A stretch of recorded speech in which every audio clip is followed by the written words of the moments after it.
Bonjour à toutes et à tous, j'espère que vous allez bien. Bienvenue dans cette nouvelle idée lecture avec aujourd'hui, comme promis, un chef-d'œuvre, en tout cas ce que je considère comme un chef-d'œuvre de la littérature française. J'ai nommé Le Petit Prince de Antoine de Saint-Exupéry. Cette édition, en fait, moi j'avais une édition beaucoup plus ancienne et beaucoup plus usée, donc j'ai préféré en racheter une pour vous présenter ce livre que très peu ne connaissent pas finalement, puisque c'est quand même une œuvre majeure dans le paysage littéraire français. Pour moi, c'est ce qui se fait de mieux en termes de littérature, clairement, et en termes d'écriture, en termes de métaphores, voilà, avec de nombreuses métaphores sur l'amour, sur la solitude, sur la mort, sur l'enfance, euh, sur le rêve. Et sincèrement, Le Petit Prince, c'est tellement poétique, tellement bien écrit, tellement imagé, tellement aussi accessible que je ne lui vois pas de défaut. Alors je sais qu'il y a des détracteurs et des détractrices de cette œuvre de Antoine de Saint-Exupéry et j'avoue ne pas les comprendre. Si vous en faites partie, n'hésitez pas à mettre dans les commentaires aussi, c'est important d'échanger et de débattre autour d'une œuvre littéraire. Mais en tout cas, moi personnellement, c'est vraiment quelque chose que j'adore en tant que lecteur. C'est vraiment magnifique en fait.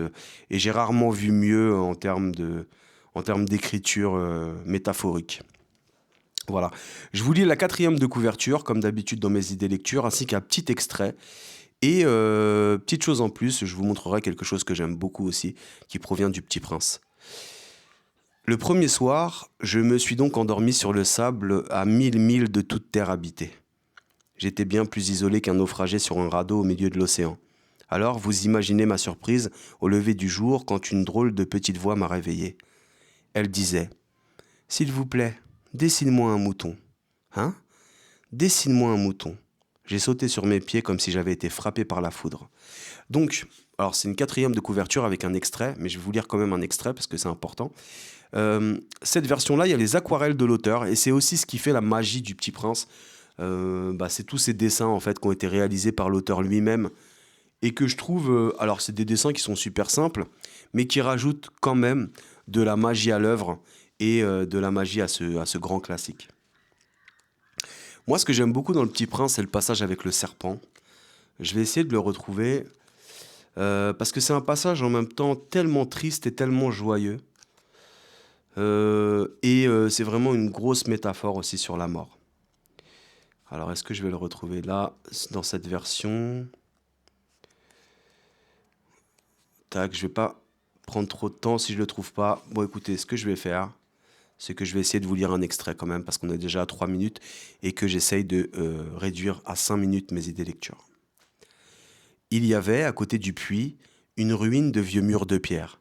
Lorsque je revins de mon travail, le lendemain soir, j'aperçus de loin mon petit prince assis là-haut, les jambes pendantes. Et je l'entendis qui parlait. « Tu ne t'en souviens donc pas ?» disait-il. « Ce n'est pas tout à fait ici. » Une autre voix lui répondit sans doute, puisqu'il répliqua. « Si, si, c'est bien le jour. Mais ce n'est pas ici l'endroit. » Je poursuivis ma marche vers le mur. Je ne voyais ni n'entendais toujours personne. Pourtant, le petit prince répliqua de nouveau. « Bien sûr, tu verras où commence ma trace dans le sable. Tu n'as qu'à m'y attendre. J'y serai cette nuit. » J'étais à 20 mètres du mur et je ne voyais toujours rien. Le petit prince dit encore après un silence. « Tu as du bon venin. Tu es sûr de ne pas me faire souffrir longtemps ? » Je fis halte, le cœur serré, mais je ne comprenais toujours pas. « Maintenant va-t'en, dit-il. Je veux redescendre. » Alors j'abaissai moi-même les yeux vers le pied du mur et je fis un bond. Il était là, dressé vers le petit prince, un de ces serpents jaunes qui vous exécutent en 30 secondes. Tout en fouillant ma poche pour en tirer mon revolver, je pris le pas de course, mais, au bruit que je fis, le serpent se laissa doucement couler dans le sable, comme un jet d'eau qui meurt. Et, sans trop se presser, se faufila entre les pierres avec un léger bruit de métal. Je parvins au mur juste à temps pour y recevoir dans les bras mon petit bonhomme de prince, pâle comme la neige. « Quelle est cette histoire-là ?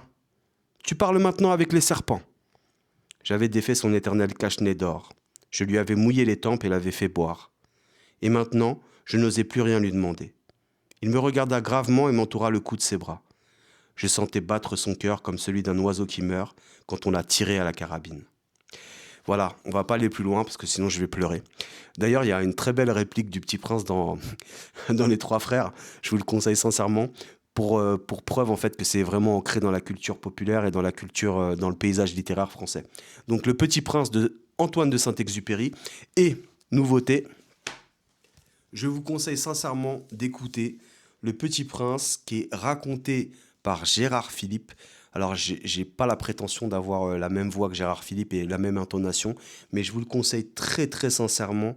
C'est vraiment magnifique. Non seulement Gérard Philippe est super, super dedans, clairement, mais Georges Poujouli, qui fait Le Petit Prince, est vraiment vraiment magnifique aussi. Donc, voilà, moi j'ai acheté le vinyle. Je sais pas si vous voyez bien avec la caméra, mais en gros, ça fait partie de mes objets préférés. Et puis c'est quelque chose que je garderai, que je transmettrai aussi à mes enfants, parce que je trouve que c'est important de transmettre aussi une culture. Voilà.